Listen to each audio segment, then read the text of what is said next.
এনসিপির যারা ইয়াং নেতৃবৃন্দ আছেন, আপনি দেখবেন তারা যে কোনো সময়ের চাইতে এখন বেশি কনফিডেন্ট, এবং তারা ডিক্লেয়ার দিয়ে ফেলছে যে 2036 সনে তারা they are planning and dreaming to occupy the government power.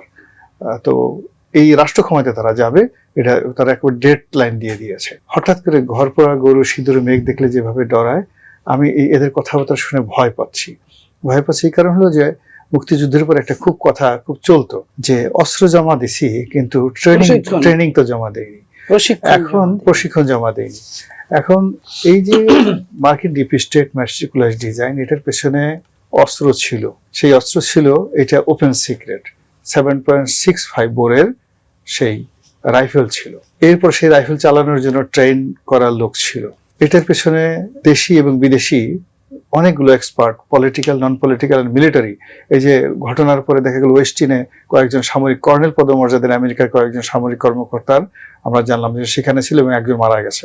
There are many things, অনেক ঘটনা।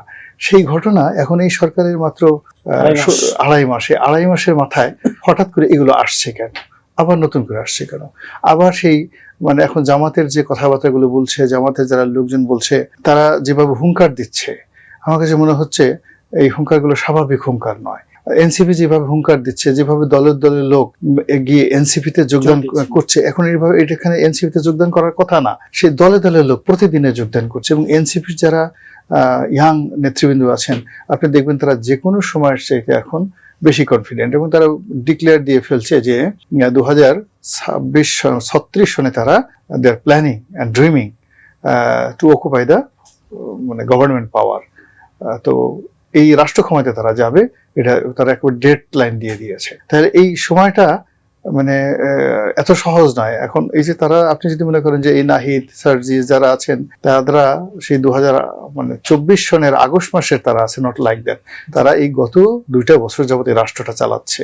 এই রাষ্ট্রের যত কিছু বলেন সবের চাবিকাঠি তারা জানে, কোন জায়গায় কোন তালা লাগানো আছে, কোন তালার মধ্যে কোন চাবি দিয়ে একটা একটু ঘুরান দিলেই আস্তে তালাটা খুলে যায়।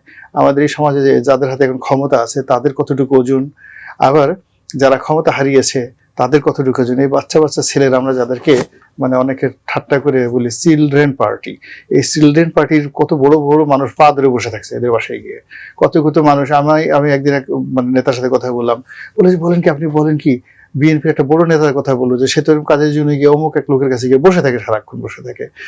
এখন হঠাৎ করে এই যে তাদেরকে যদি আমরা মনে করি নট লাইক দ্যাট, তারা তো এই গত 2 বছরে যাদেরকে পরাজিত করেছে তাদেরকে দেখেছে কি করে হাউমা করে কাঁদে, ওরে বাবা গো, ওরে মা গো, আমাকে বাঁচাও, তোমার পা ধরি। হ্যাঁ, এভাবে অনেক লোক, আওয়ামী লীগের লোকজন এদের পা ধরে কান্নাকাটি করছে। আবার বিএনপির অনেক লোক এইটা দাও ওইটা দাও ওইটা দাও, হ্যাঁ, এইভাবে তাদের হাত ধরেছে। আমি বলি না যে এখন যেহেতু বিএনপি ক্ষমতা আছে এর বাইরে আর যাওয়ার দরকার নাই, তো তাদের অনেক কিছু তারা করেছে। ফলে এখন এই ছেলেগুলো তারা ম্যাচিউর, অতীতের যে কোনো সময় সে ম্যাচিউর, দেয়ার পাওয়ারফুল। যখন তারা নড়াচড়া করছে, কথাবার্তা বলছে, এবং একই সঙ্গে কালবৈশাখী শুরু হয়েছে, অন্যদিকে বর্ষাও চলে আসছে, অন্যদিকে শীতের যে আগমনী পাখি, শীতের যে পাখিগুলো আছে অতিথি পাখি, সেই অতিথি পাখি আগমন করছে। আপনি লক্ষ্য করছেন যে সব দিক থেকে এই সময় সাইবেরিয়ার পাখি আসবে কেন?